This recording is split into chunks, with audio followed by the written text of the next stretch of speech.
साथियों, हमारे YouTube channel ज्योतिष महिमा राकेश फलित ज्योतिष पाठ 162 में आप सभी का पुनः एक बार स्वागत है। आप लोगों ने विवाह के बारे में जाना, संतान के बारे में जाना, नौकरी के बारे में जाना, बिजनेस के बारे में जाना। अब इन सब चीजों को जानने के बाद एक सबसे अहम कड़ी जीवन में होती है, वो होती है धन। अब धन कैसे आएगा, धन आने का स्रोत क्या होगा, धन हमारे पास कितना होगा, धन हमें पैतृक मिलेगा, धन हमें आकस्मिक मिलेगा, धन हमें नौकरी से मिलेगा, व्यापार से मिलेगा, धन कैसे मिलेगा, ये सब चीजें धन के बारे में भी कि बिना धन के जीवन बेकार होता है। क्योंकि धन नहीं है तो धन न होने पे सब कुछ होते हुए सब कुछ अधूरा अधूरा सूना सूना सा लगता है।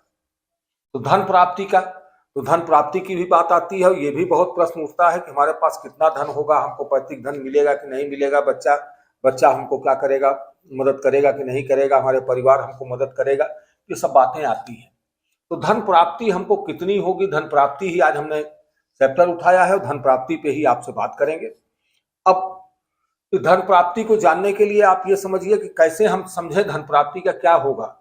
तो पत्रिका से ही समझने, साधन हमारे पास क्या है, साधन हमारे पास आप उससे ही जानते हैं कि साधन हमारे पास पत्रिका होती है। किसी की भी पत्रिका होगी, सब पत्रिका से ही हम जान पाएंगे कि हमारे पास धन की क्या स्थिति होगी, कैसे होगी। और पत्रिका के लिए आप लोग जानते हैं कि बहुत से सॉफ्टवेयर हैं, जिन सॉफ्टवेयर से आप जो है पत्रिका के माध्यम से आप उसको देख सकते हैं कि धन की प्राप्ति होगी कि नहीं होगी। अब कुंडली वाइज इसे समझते हैं।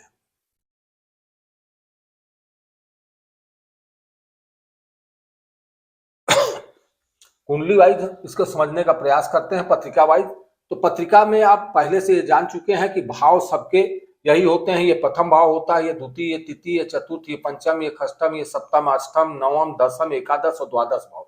ये सबकी पत्रिका में ये भाव हमेशा रहते हैं और यही भाव होंगे, भाव हमेशा यही होंगे।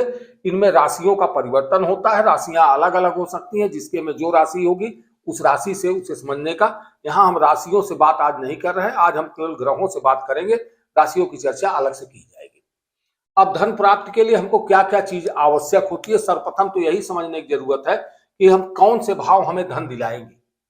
तो सबसे पहले बात तो होती है लग्न को आप जरूर देखेंगे कि धन की प्राप्ति का जो है साधन कौन करता है, लग्न करता है, प्रथम भाव करता है। प्रथम भाव हमको जो है, प्रथम भाव हमारा अच्छा होगा क्योंकि लग्न धन को प्राप्त कौन करने वाला है, धन को ग्राह करने वाला, प्राप्त करने वाले हम स्वयं हैं। तो हमारा भाव जो होता है प्रथम भाव होता है। अब दूसरा भाव जो होता है, आप कुंडली में देखें कि दूसरा भाव, तो इसमें पहला तो क्या हो गया, पहला हम देखेंगे क्या क्या चीज देखेंगे, क्या क्या आवश्यकता होगी, लग्न की आवश्यकता होगी, लग्न और लग्नेश। लग्न और लग्नेश हमारा कैसा है, इसको समझने का प्रयास करेंगे। दूसरी चीज क्या हम देखते हैं कि लग्न और लग्नेश देख लिया हमने, तो जब भी किसी भी चीज को देखेंगे, ये धन की ही बात नहीं है, किसी भी चीज को देखेंगे तो लग्न और लग्नेश को देख लेना चाहिए कि लग्न और लग्नेश हमारा विचार, हमारे व्यक्तित्व तो कैसा है। तो हम पहले उसको समझने की कोशिश करें कि हमारा लग्न और लग्नेश कैसा है। दूसरी चीज क्या है, फिर हमारा मन कैसा है। तो मन के लिए हमारी राशि, जहां चंद्रमा कुंडली में कहीं भी हो, जहां चंद्रमा लिखा होगा वहां जो नंबर लिखा होगा वो राशि होगी, और वो राशि जो है चंद्रमा की राशि ही हमें जो है क्या बताएगी, हमारे मन को बताएगी कि हमारा मन कैसा है। तो हम क्या करते हैं, चंद्र राशि या लिखते हैं चंद्र राशि। लग्न राशि होती है, तो लग्न राशि के बाद चंद्र राशि की बात आती है। चंद्र राशि और चंद्र राशि का स्वामी, चंद्र राशि का स्वामी। अब किसकी किसकी बात किया हमने, चंद्र राशि और चंद्र राशि के स्वामी की। तो इन दो चीजों को देखना, हर चीज कुछ भी देखना होगा तो हर चीज देखने के लिए इन दो चीजों का अच्छा होना बहुत ही आवश्यक है। और बिना इन दोनों के अच्छा हुए हमारी शरीर नहीं अच्छी है, हम कुछ करने लायक ही नहीं है, तो हम विकलांग हैं, हम किसी काम के नहीं हैं, हम कमजोर हैं, हमको बीमारी घेरे हुए है, तो हम जब कुछ करने लायक ही नहीं रहेंगे तो धन की प्राप्ति कहाँ से होगी। फिर भी होती है कुछ धन प्राप्ति, जो पैतृक धन संपत्ति होती है, आकस्मिक धन मिलता है, लोगों की मदद से मिलता है, वो मिलेगा, तो वो चीज ही। लेकिन फिर भी हमको लग्न और लग्नेश को देख लेना चाहिए, चंद्र और चंद्र राशि के स्वामी को, कि हमारा मन कैसा है। हमारा मन व्यथित है, तो हमको किसी कार्य में मन नहीं लगेगा तो हम धन को प्राप्ति का प्रयास ही नहीं करेंगे। दूसरी चीज, अगर मन के बाद हमारा ये है कि मन हमारा जो है गलत कामों में लग रहा है, तो गलत कामों में लग रहा है तो गलत कामों में लगेगा तो भी हमको धन प्राप्त करने में परेशानी होगी। जब हम सही दिशा में प्रयास करेंगे तो हमको धन की प्राप्ति होगी। तो ये हम चंद्र राशि के स्वामी को भी देखते हैं। तीसरी चीज क्या होगी कि अब किस किस भाव से देखा जाता है। एक तो द्वितीय भाव, आप समझे, द्वितीय भाव धन कुटुंब रत्न बंधन का होता है। तो ये क्या हो गया यहां पर, तीसरी चीज क्या हो गई, द्वितीय भाव। द्वितीय भाव तथा भावेश। द्वितीय भाव तथा भावेश। भावेश का मतलब जब आ गया तो द्वितीय भाव और द्वितीय भाव का स्वामी, इन दोनों को देखेंगे कि किस स्थिति में है। वो जैसी स्थिति में होंगे उसी प्रकार से हमको धन मिलेगा। और ये धन, यहाँ संचित धन की भी बात करते हैं, परिवार की करते हैं, कुटुंब की करते हैं और संचित धन की बात करते हैं। और धन भाव कहा जाता है इसे। तो यहां से हम धन के देते हैं, तो इसलिए ये इसको प्रभावित करेगा। तो इसको भी हम देखेंगे।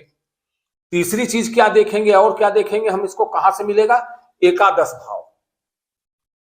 एकादश भाव इसे कहते हैं, एकादश भाव है। तो ये चौथा जो है क्या है, एकादश भाव।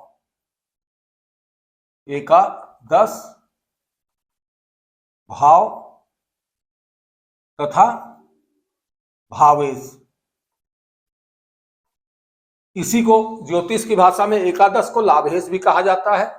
एकादश भाव है, इसी को लाभेश भी कहते हैं। इसके लाभेश कह लीजिए, एकादश भाव कह लीजिए, 11वां भाव कह लीजिए, लाभ का भाव कह लीजिए, तो जो भी कहेंगे ये सारी चीजें एक ही चीज के लिए प्रयोग की जाती हैं। इसी को एकादश भाव कहते हैं, क्योंकि संख्या में इसको प्रथमा, द्वितीय, तृतीय, चतुर्थी, पंचमी, षष्ठी, सप्तमी, अष्टमी, नवमी, दसवीं, एकादश भाव और द्वादश भाव, इन भावों के रूप में जाना जाता है। इतनी चीजों को तो हम देखेंगे ही देखेंगे। इतनी चीजों को देखने के बाद हमारे ये समझ में आता है कि हमको धन कैसा मिलेगा। अब फिर कुछ चीजें और आती हैं। अब आप नवम भाव को भी देखेंगे कि नवम भाव हमारा भाग्य कैसा है, क्योंकि कुछ लोगों को भाग्य से मिलती है। तो नवम भाव तथा भावेश। अब लग्न और चंद्रमा सब में देखा जाता है। द्वितीय भाव, एकादश भाव, नवम भाव भावेश को भी देखेंगे हम। इनको देख लेंगे तो हमको यह होगा कि हमारे भाग्य में क्या है, भाग्य में हमारे प्रारब्ध में, पूर्व प्रारब्ध में, भाग्य में, और पिता का भाव भी होता है तो पिता से हमको क्या संपत्ति मिलेगी। तो ये चीजें हम यहां से देख के और ये चीजें हम समझते हैं। इसके आगे आप ये समझिए कि अब ये भाव हो गया। अब एक चीज और रह जाती है, कारक। छठी चीज जो है कि कारक कौन है, धन का कारक कौन है। धन का कारक कौन होता है, गुरु, बृहस्पति। गुरु कह लीजिए या बृहस्पति, इसी को कहिए गुरु ग्रह। ये जो है क्या है, कारक है। ये कारक किसका है, धन का कारक है।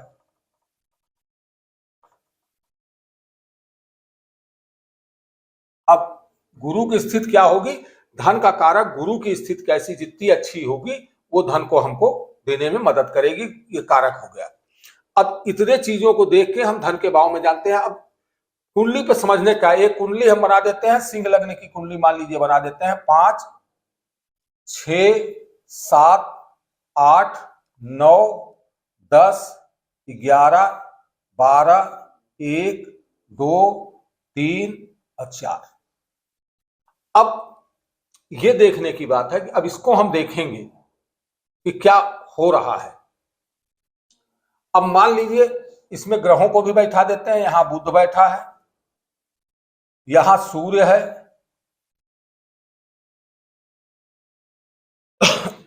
शुक्र जो है, शुक्र मान लीजिए शुक्र यहां बैठा है, चंद्रमा भी कहां आ गया, चंद्रमा यहीं बैठा है, और गुरु यहां बैठा है, 8वें गुरु बैठा है, कारक गुरु 8वें बैठा है, और सूर्य चंद्र मंगल मान लीजिए मंगल यहां बैठा है, सुख भाव में मंगल बैठा है। बुध की बात, सूर्य चंद्रमा मंगल बुध बृहस्पति शुक्र शनि, शनि की बात होती है। शनि मान लीजिए, शनि जो है इस कुंडली में शनि यहां बैठा है। और राहु केतु की बात कर लेते हैं तो राहु, आप समझ लीजिए कि राहु यहां बैठा है और केतु यहां बैठा है, ये दोनों के आमने सामने होते हैं। तो एक कुंडली ये है, हमने वैसे कुंडली एक बना दिया। अब इस कुंडली पे समझने का प्रयास करते हैं कि क्या होगा, कैसे होगा। अब लग्न की बात करते हैं तो लग्न का स्वामी कौन है? सूर्य है। इससे पहले समझे आप कि लग्न का स्वामी कौन है? सूर्य है।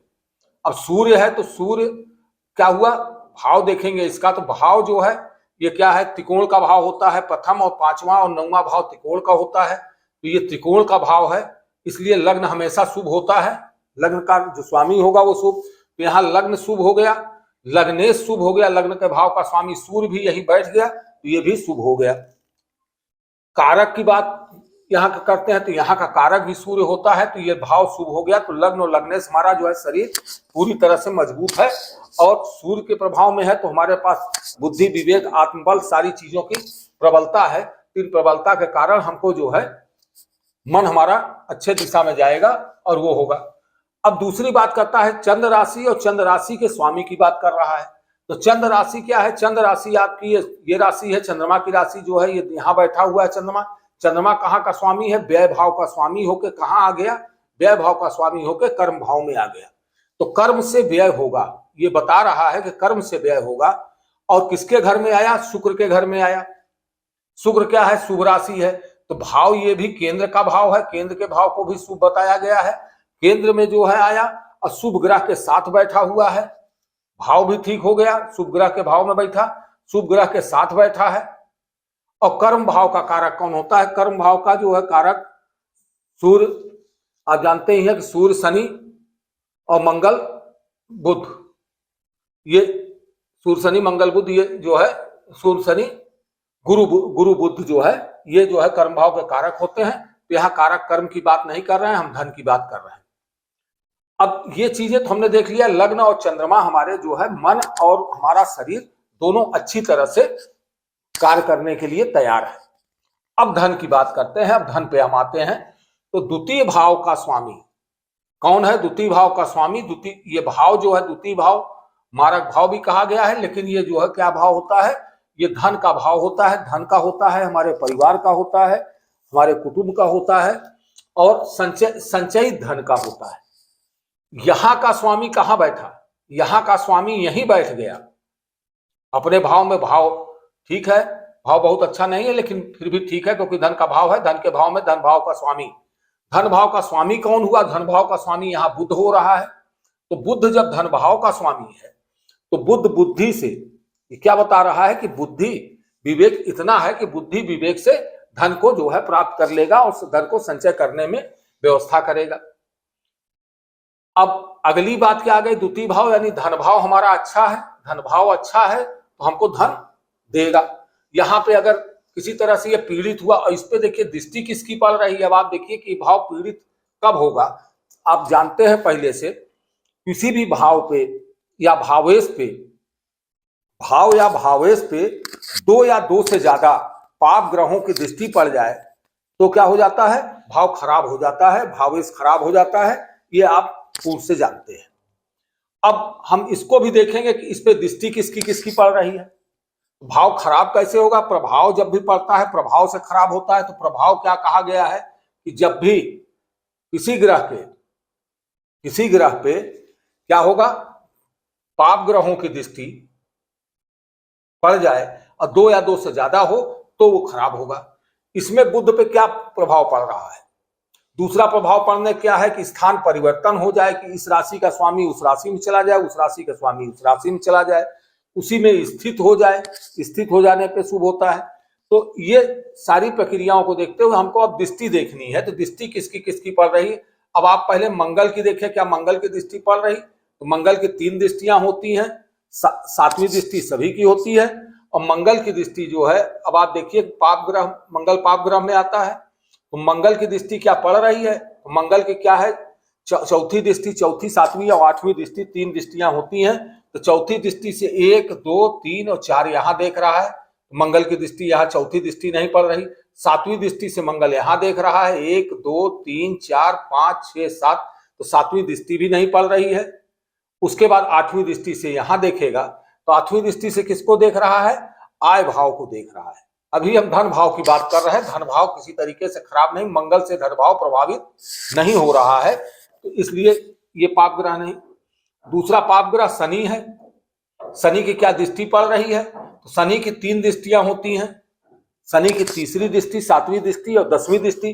तो तीसरी दृष्टि से शनि कहां देखेगा? 1 2 3 यहां देखेगा, तो ये पाप प्रभाव यहां पड़ रहा है। यहां 7वीं दृष्टि से शनि यहां देखेगा, तो 1 2 3 4 5 6 7वीं दृष्टि से ये देखेगा, तो 7वीं दृष्टि से यहां देखेगा, तो यहां प्रभावित हो रहा है, लेकिन वो प्रभावित नहीं हो रहा है। अब उसके बाद क्या है? 10वीं दृष्टि से 8वीं 9वीं 10वीं, और शनि की दृष्टि क्या पड़ रही है? 7 8 9 10। शनि की दृष्टि क्या पड़ रही है? शनि की दृष्टि इस पे पड़ रही है। शनि जो है पाप प्रभाव में है, और शनि की एक पाप ग्रह, लेकिन एक पाप ग्रह की दृष्टि अभी तक पड़ी है, और कोई ऐसे पाप ग्रह नहीं और किसी की नहीं। अब शुभ ग्रहों में देख लेते हैं, एक पाप प्रभाव पड़ रहा है, और गुरु जो है, गुरु इसका कारक भी है, यहाँ का कारक है, और कारक की दृष्टि कहाँ है? कारक की 7वीं दृष्टि से गुरु भी देख रहा है। गुरु की 3 दृष्टियां होती हैं, 5वीं 7वीं और 9वीं। अब गुरु का कारक कौन? गुरु कारक है, धन भाव का कारक होके, और धन भाव को ही देख रहा है। तो धन भाव कहां से देख रहा है? 1 2 3 4 5 6 7वीं दृष्टि से देख रहा है। 1 2 3 4 5वीं दृष्टि से व्यय भाव को देख रहा है, और 9वीं दृष्टि से किसको देख रहा है? सुख भाव को देख रहा है। तो जब गुरु की दृष्टि यहां पड़ रही है, एक पाप ग्रह की दृष्टि पड़ रही, एक शुभ ग्रह की दृष्टि पड़ रही, और स्वयं में शुभ है, सारी चीजें अच्छी हैं, इसके बाद धन की प्राप्ति की, हमारे पास धन संचय होगा, धन परिवार से भी मिलेगा, और परिवार भी हमारे पास अच्छा परिवार होगा। ये चीज हमको क्लियर हुआ कि ये धन से हो गया।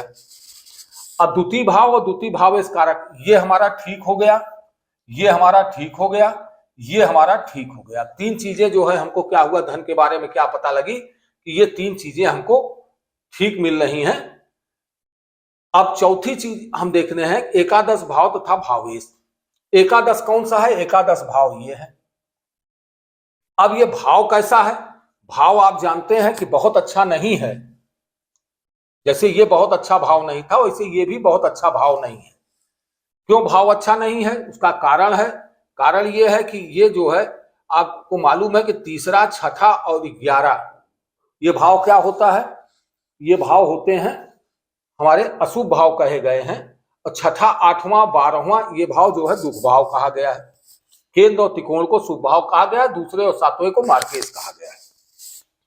अब ये भाव शुभ नहीं, लेकिन इसको बढ़ोतरी का भी भाव कहते हैं। ये हमारी पूर्ति का भाव होता है। अब धन पूर्ति की बात जो है यहां से होगी कि धन पूर्ति हमको कितनी होगी, और आय का भाव भी इसे कहा गया है। यहां से हमें आय दिखाई देती है कि हमारी आय क्या होगी। यहां से पारिवारिक संपत्ति, पारिवारिक हो, और धन की बात होती है, संचयी धन की बात होती है, तो वो तो हमारा ठीक है, संचय होगा, पारिवारिक धन प्राप्त होगा, सब कुछ प्राप्त होगा। अब आय हमारी कैसी रहेगी? तो अब इसमें एक चीज आपने देखा कि भाव बढ़ोतरी का है, वो है, तो कुल मिला के ये दुख भाव नहीं है, लेकिन अशुभ भाव है। लेकिन उस पे और किसकी यहाँ भाव, तो भाव आपने देख लिया। और राशि कौन सी है? राशि बुध की राशि है, यानी शुभ ग्रह की राशि है। अब शुभ ग्रह की राशि है, यहाँ पे बुध की राशि बनी हुई है, तो कुल मिला के ये अच्छा बढ़ोतरी भाव होने के कारण ये भाव भी ठीक है, बहुत अच्छा नहीं है तो ठीक है। अब आप यहां देखिए भावेश की बात आती है, तो भावेश इसका कौन हुआ? 3 लिखा है, मिथुन राशि है यहाँ। मिथुन राशि का स्वामी क्या होता है? मिथुन राशि का स्वामी बुध होता है। अब बुध कहां गया? बुध हमारा गया है धन भाव में जाके बैठा है, यानी आय, यहां से भी ये समर्थन कर रहा है कि बुध जो है कहां चला गया? आय भाव का स्वामी धन पे जाके बैठ गया, धन भाव पे बैठ गया, यानी आय होगी।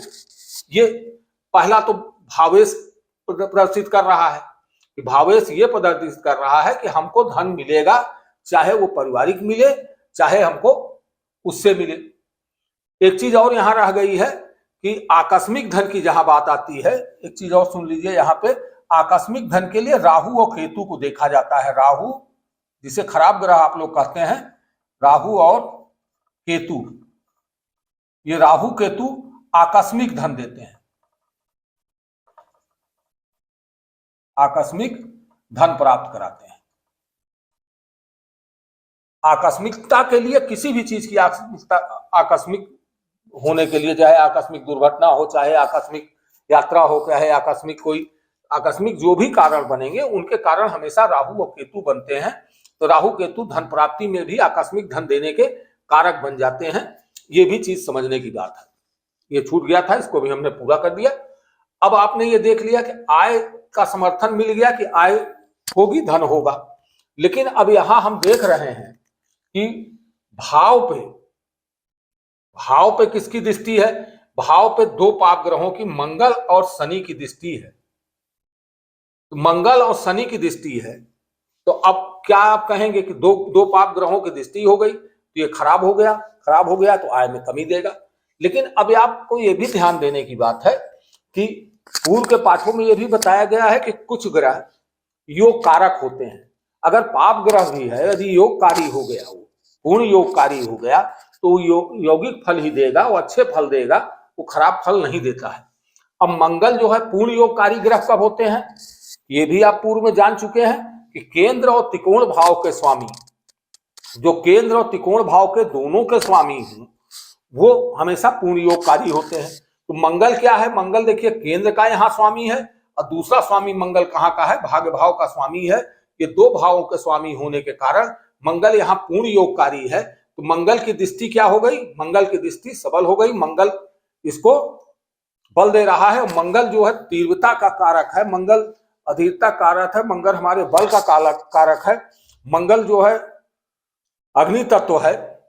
तो अग्नि तत्व का मतलब क्या होता है? अग्नि तत्व मतलब कि अग्नि में अपना जो है एक ऊर्जा है, और ऊर्जा है तो धन को प्राप्त करने के लिए ऊर्जा है। और उसके बाद अग्नि जो है अपने अस्तित्व को नहीं खोती है। अग्नि का काम जलाना है, वो जलाएगी, वो अपने अस्तित्व को बनाए रखती है। इस तरह कोई भी ग्रह कारक है तो मंगल जो है हमको ये देता है कि ऐसा व्यक्ति जो मंगल से प्रभावित व्यक्ति होता है, जिसका लग्न या वो होता है, वो निश्चित तौर पे जो है उसके अंदर अधीरता तो होगी, बल होगा, पराक्रम होगा, लेकिन एक चीज है कि अपने मान सम्मान, अपनी इज्जत को वो नहीं खो सकता। वो उसके लिए जो है कुछ भी करने के लिए तैयार रहता है। तो वही पोजीशन यहां बन रही है, क्योंकि पूर्ण योगकारी ग्रह मंगल, पूर्ण योगकारी मंगल की दृष्टि कहाँ है? आय भाव पे है। तो आय भाव जो है, अब ये हो गया पूर्ण, और आय भाव का ये कहाँ का स्वामी है? सुख भाव का स्वामी है, भाग का स्वामी है। तो आप ये भी देखिए कि सुख का स्वामी और भाग का स्वामी जो है वो दृष्टि किस पे डाल रहा है? वो दृष्टि डाल रहा है आय भाव पे। तो निश्चित तौर पे सुख हमको किसका होगा? तो किसका सुख होगा? सुख का स्वामी दृष्टि डाल रहा है आय पे, तो सुख होगा। तो मंगल कहाँ का स्वामी है? सुख भाव का। तो सुख किस तरह का? सांसारिक सुख होगा, सारे सांसारिक सुख, जिसमें जो गाड़ी, वाहन, मकान का भी कारक होता है मंगल, तो मकान, तो ये सारी चीजें देने के लिए मंगल सक्षम हो जाएगा, और मंगल इसको बढ़ाएगा। तो ये भी भाव हमारा बहुत ही अच्छा हुआ। तो एकादश भाव ये कह रहा है, उस पर शनि की दृष्टि। अब एक ग्रह पूर्णकारी की दृष्टि हो गई, और दूसरा शनि की दृष्टि भी पड़ रही है कि 1 2 3 4 5 6 7 सातवीं दृष्टि शनि की पड़ रही है। तो शनि की सातवीं दृष्टि पड़ने से क्या हो रहा है कि शनि पापकारी ग्रह है, और शनि कहाँ का स्वामी है? छठे शत्रु रोग चिंता संदेह पीड़ा का स्वामी है, कर्जे का स्वामी है, और 11वां ये जो है पार्टनरशिप का स्वामी है, हमारे पार्टनर का स्वामी है, रोजमर्रा की आय का स्वामी है। तो ये दिखा रहा है कि शनि जो है थोड़ा सा प्रभावित कर रहा है। शनि पाप ग्रह होकर, और शनि जो है कारक भी नहीं, अकारक ग्रह है। कारक अकारक की भी बात आती है, हम एक कुंडली में एक अगली बनाएंगे। जब ये योग और ये खत्म हो जाएगा तो हम कारक अकारक भी बताएंगे कि आप कैसे बड़े आसानी से किसी भी कुंडली में कारक अकारक जान लेते हैं। इसमें शनि अकारक है, तो अकारक शनि होने के कारण अकारक शनि की खराब दृष्टि पड़ रही है। तो जो भी आएगा, जब शनि की दशा अंतरदशाएं आएंगी तो कुछ न कुछ आय पे प्रभाव पड़ेगा, आय में विलंब कराएगा और आय में दिक्कत देगा। उस समय दिक्कतें आएंगी, लेकिन बाकी समयों में ये ग्रह भी अच्छा है, इसलिए हमें एकादश भाव से धन आय की प्राप्त होना बहुत आसान दिख रहा है। अब इसके कारक को हम देख लेते हैं, यानी ये एकादश भाव भी हमारा ठीक हो गया। अब नवम भाव तथा भावेश, अब हमारा भाग्य क्या कहता है? ये भी हम इस कुंडली में देखेंगे कि भाग्य हमें कहां ले जाता है। तो भाग्य हमारा कहां ले जा रहा है, भाग्य भाव का स्वामी मंगल है, यहां का स्वामी यहां, यानी पूर्ण योगकारी मंगल का भाग्य भाव में बैठा तो केतु है। केतु भाग्य भाव को तो खराब कर रहा है, लेकिन भाग्य का स्वामी अब यहां पे केतु बैठा है, तो निश्चित तौर पे ये दिखाई दे रहा है कि पिता के भाव में केतु आ गया, पाप प्रभाव में आ गया, राहु और केतु के एक्सेस में आ गया, और इस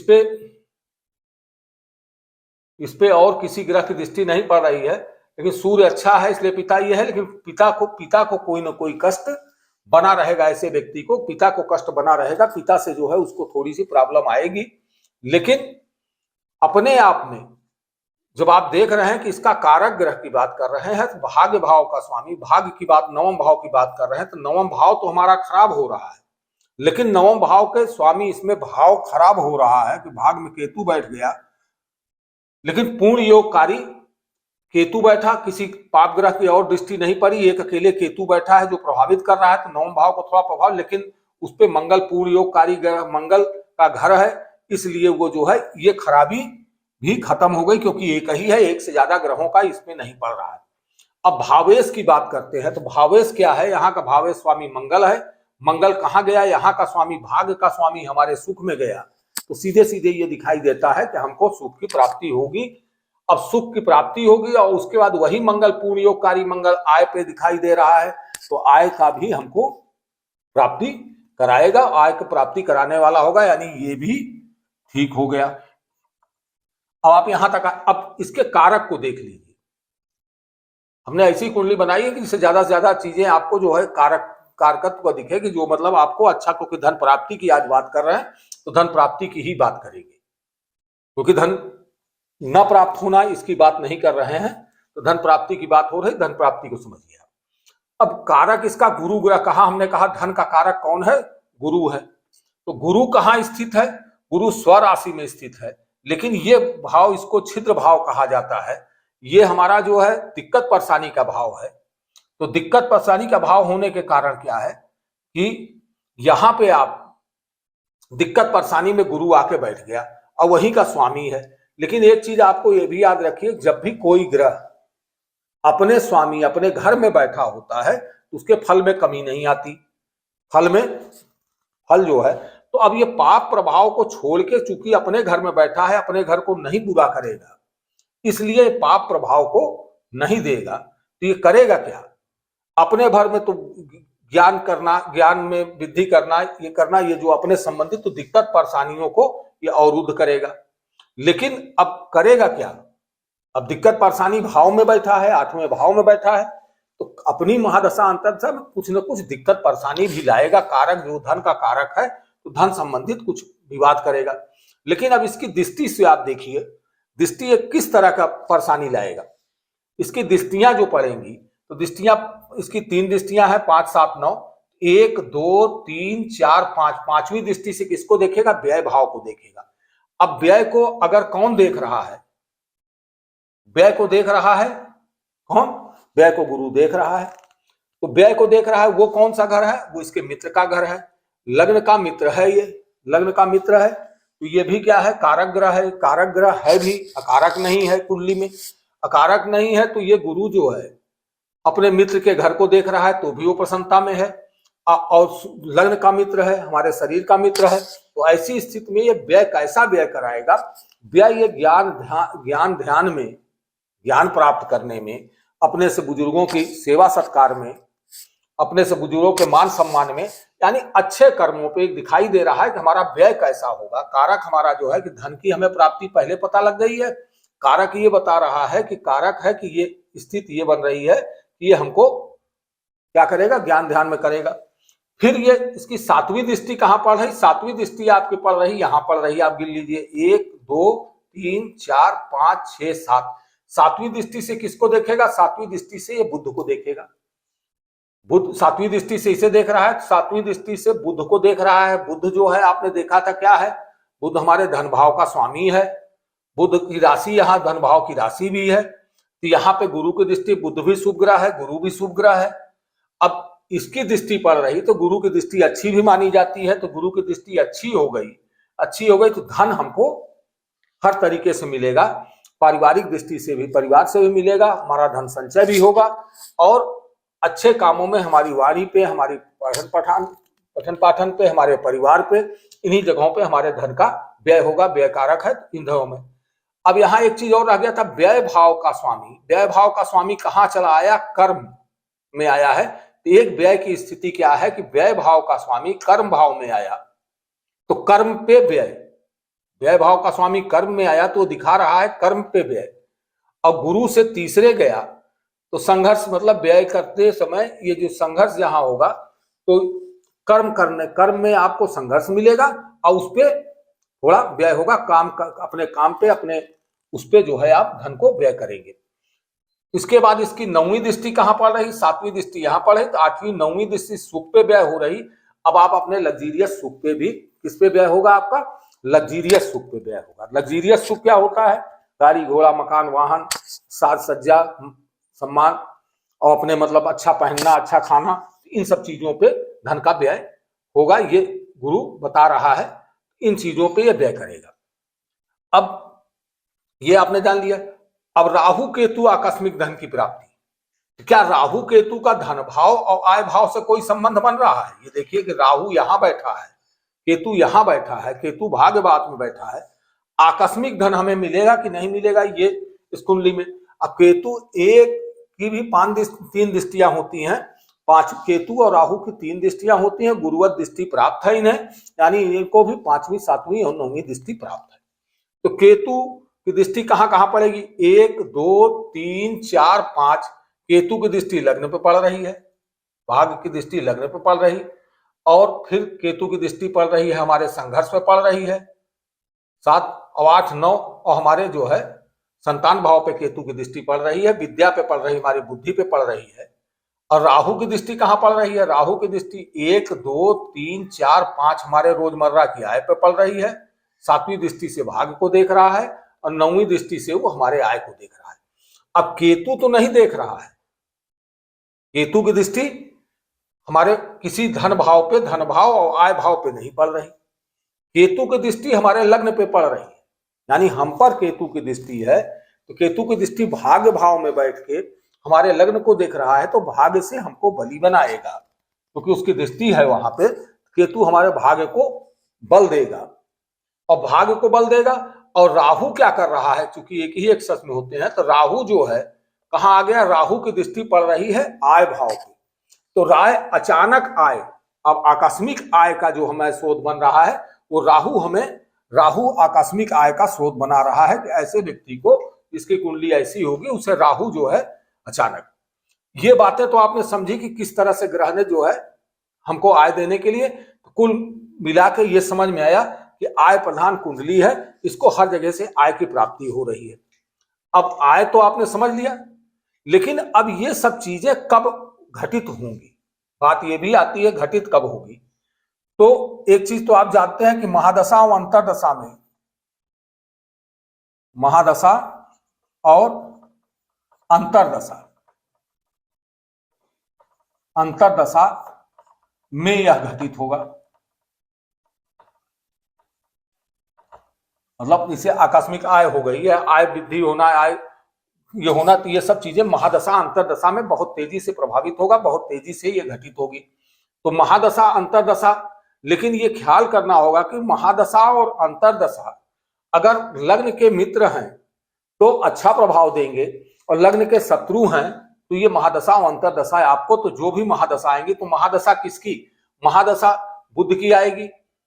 बुध जो है आयेश भी है और बुध धनेश भी है। बुध की दशा आएगी जब भी, तो बुध की दशा में मंगल की दशा आ गई, महादशा आ गई, गुरु की महादशा आ गई कारक की, तो बुध में मंगल की आ गई, गुरु की आ गई, या गुरु में बुध की आ गई, मंगल की आ गई, तो जो ये सब दशाएं आपको जो है बहुत ज्यादा लाभ देने के लिए प्रेरित करेंगी, लाभ देंगी। तो अब आपने ये समझ लिया, पूरी तरह से समझ में आ गया होगा आपको कि कैसे जो है ग्रह हमको देते हैं कि प्रभाव करते हैं कि हमारा लग्न, लग्नेश और ये सब जो है भाव हमको जो है आय के लिए प्रेरित करेंगे हमको आय। अब इसको तो आपने समझा, कब देंगे कैसे देंगे। उसका एक चीज और आप समझिए इसमें कि इनको कैसे हम जानेंगे कि कितना हमको धन मिलेगा, क्या मिलेगा, कितना। जब यही ग्रहों की स्थिति होती है, जो धन भाव के बुध कितनी डिग्री का है, बुध जो क्योंकि आयस भी है और धनेश भी है, आय भाव का भी स्वामी है और धन भाव का भी स्वामी है, दोनों जगह राशियां भी बुध की ही राशियां हैं। तो आय और धन भाव का स्वामी ही हमें जो है आय भी देगा और धन संचय भी कराएगा। तो हमारा बुध जो है किस स्थिति में है, कितने डिग्री का है, इसको कितना बल है, इसके बल को भी देखेंगे। एक तो खटबल भी आता है, खटबल कुंडली आप जब सॉफ्टवेयर खोलते हैं तो उसमें खटबल होता है, खटबल में बल देख ले। खटबल में 6 तरह के बल होते हैं, दृष्टि बल, दिशा बल, भाव बल।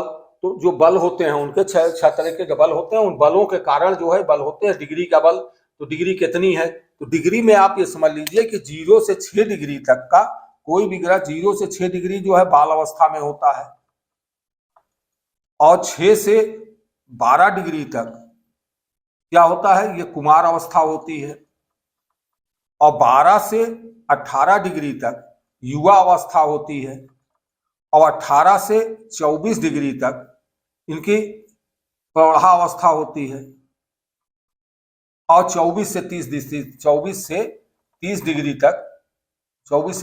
तक वृद्धावस्था होती है। अब ग्रहों की डिग्री जो होगी, डिग्री को भी आप देखिएगा जरूर। अब आप समझ सकते हैं कि ये परिणाम क्या देते हैं कि ये 18 से ये जो है 12 से 18 डिग्री, चूंकि युवा अवस्था है तो ये 100% ये परिणाम देते हैं। लेकिन वही जो है जब प्रौढ़ा अवस्था में होंगे तो ये 50% परिणाम देंगे, ये भी 50%, कुमार अवस्था में भी 50%, और बाल अवस्था और वृद्ध अवस्था में ये 25% ही परिणाम देंगे। वृद्ध अवस्था में 25% ही परिणाम देंगे। तब आप डिग्री से ये भी समझेंगे कि डिग्री क्या है, कि डिग्रियां हमको कितना परिणाम दे रही हैं, कि डिग्री हमको कितना दे रही है। जो जितना ज्यादा होगा वो युवा अवस्था में होगा तो 100%, 50%, मतलब उसी हिसाब से। इसी कारण लोगों की जो है आमदनी का स्रोत बढ़ता और घटता है कि उनको ज्यादा मिलेगी, कम मिलेगी। वो 2 करोड़, 200 करोड़, 400 करोड़ के मालिक होंगे, या 100 करोड़ के मालिक होंगे, या 10, 20, 25 लाख के मालिक होंगे। तो ये सब चीजें इन्हीं की वजहों से वो घटती और बढ़ती हैं। अब आपने ये समझा। फिर कुंडली में, पराशर ज्योतिष में हमारे बहुत से योगों को भी निर्धारित किया गया है। अब वो योग जो होते हैं, योग क्या कहते हैं, कई ग्रहों की मिलन को ही योग कहते हैं। जो आप जानते हैं कि 2 + 2 = 4 हो जाता है। तो कोई भी योग होता है तो जब 2 ग्रह आपस में मेल करते हैं, प्रभाव बनाते हैं, संबंध बनाते हैं, तो वो उसी को योग कहते हैं। उन योगों से धन योग होता है। तो योगों की बात करेंगे। जैसे अब आप एक उदाहरण के लिए एक चीज थोड़ी सी मैं समझा दे रहा हूं, उसका कल योगों की चर्चा करेंगे। कि अब आप एक चीज समझिए इसी कुंडली में कि अगर धन भाव का स्वामी लग्न में आ जाए और लग्न का स्वामी धन भाव में चला जाए, और आय भाव का स्वामी लग्न में हो जाए या यहां हो जाए, या लग्न का आय भाव का धन भाव का स्वामी आय भाव में आ जाए, आय भाव का स्वामी धन भाव में चला जाए, और लग्न का स्वामी धन भाव में चला जाए, इस तरह आपस में परिवर्तन हो गए तो सब तीनों योग आपस में जो है ये एक योग बनेगा, और बहुत अच्छा योग बनेगा कि धन भी हो गया और शरीर भी साथ हो गया और हमारा आय भी साथ हो गया। सब एक दूसरे में जो है दूसरे के घर में चले गए। क्योंकि ग्रहों का ये स्थिति ये होती है, ग्रह कहां कहां के फल देता है। ग्रह जहां बैठेगा वहां का फल देगा, जहां का कारक होगा वहां का फल देगा। ग्रह जहां दृष्टि डालेगा वहां का फल देगा। ग्रह के साथ जो बैठे होंगे उनसे संबंधित, उनसे मेल करके उनके भी कुछ न कुछ फल देगा। तो ग्रह स्थान परिवर्तन करेगा। जब एक राशि से दूसरी राशि में, जिसकी राशि में बैठेगा तो उसके फलों को लेगा और उसके फलों को देगा। तो आपस में संबंध जो भी होंगे तो सारे संबंध जो है ये बनाएंगे कुंडली देखते समय इन सब चीजों का। और सबसे बड़ी चीज ये है कि लग्न, लग्नेश, चंद्र राशि, इतनी चीजों को, किसी भी चीज को देखना होता है। जिस भाव को आप देखने जाते हैं, यहाँ धन देख रहे थे, धन के बारे में बात कर रहे थे। यदि सुख देख रहे थे, सुख के बारे में भी ये एक सिद्धांत होता है कि लग्न, लग्नेश, चंद्र राशि का स्वामी, इनको देखेंगे क्योंकि हमारे शरीर और मन को देखने के लिए। और उसके बाद उस भाव के भाव भावेश कहा गया है, 3 चीजें कही गई है ना, कि भाव भावेश और कारक। उसका जो एडवांस ज्योतिष आती है और नजदीक पहुंचने के लिए, सूक्ष्म स्थिति में पहुंचने के लिए हम क्या करते हैं कि और सूक्ष्मता से इसका अध्ययन करने के लिए हम नक्षत्रों को भी इसमें जोड़ते हैं कि जिस राशि की बात कर रहे हैं वो किस नक्षत्र में है। और नक्षत्र में, क्योंकि नक्षत्रों को अभी हमने बहुत डिटेल में नहीं बताया है, शुरू में हमने नक्षत्रों को बताया था कि नक्षत्र जो है 27 होते हैं और 27 नगरों में उनके कितने कितने मान होते हैं, हर नक्षत्रों का मान, उनके चरणों का मान, एक राशि में कितने नक्षत्र होते हैं, ये सब चर्चाएं पहले हो चुकी है। लेकिन इसको हम एक अलग चैप्टर बनाएंगे कि नक्षत्रों को कुंडली से हम कैसे आसानी से जान सकें कि किस राशि में, क्योंकि जब तक आप 27 नक्षत्र हैं, 27 नक्षत्र को तो आपको याद करना होगा। 27 नक्षत्र को याद करेंगे तो उसके बाद ये कुंडली से ही आप जान जाएंगे कि सूर्य यहां बैठा है, किस राशि में बैठा है, तो इस राशि में कौन से नक्षत्र होंगे और वो कौन से चरण में है। तो राशि, चरण, और चरण से हमको क्या पता लग जाता है कि किस नक्षत्र में है, किस, और नक्षत्रों के भी ग्रह निर्धारित है, तो उस ग्रह में है, तो उस ग्रह के नक्षत्र में बैठा है तो उस ग्रह का भी फल देगा, उस ग्रह का भी परिणाम लेगा। और उस ग्रह के फल के साथ साथ जब उस चरण में होगा तो चरण ये दिखा देता है कि कोई भी चीज हो रही, जिसे धन आने की बात होती है तो चरण की बात जब होगी तो वहां हमको स्पष्ट पता लगेगा कि ये इस राशि के नक्षत्र में गया है, हमको इस तरीके से पैसा प्राप्त होगा। और वो पैसा हमारा कौन से तरीके से प्राप्त होगा, कि धर्म कर्म किस चीज से कैसे पैसा आएगा, तो वो भी चीजें पता लगती है चरणों से कि इस चरण में है तो हमको इस तरीके से पैसा ये आएगा और इस तरह से हमारा पैसा व्यय होगा। ये चीजें समझ में आती है। तो उसके लिए एडवांस जब हम आगे बढ़ेंगे तो नक्षत्रों को हम डिटेल में बताएंगे। अभी तो हम ये धन प्राप्ति के योग, कल हम धन प्राप्ति के केवल योगों पर चर्चा करेंगे।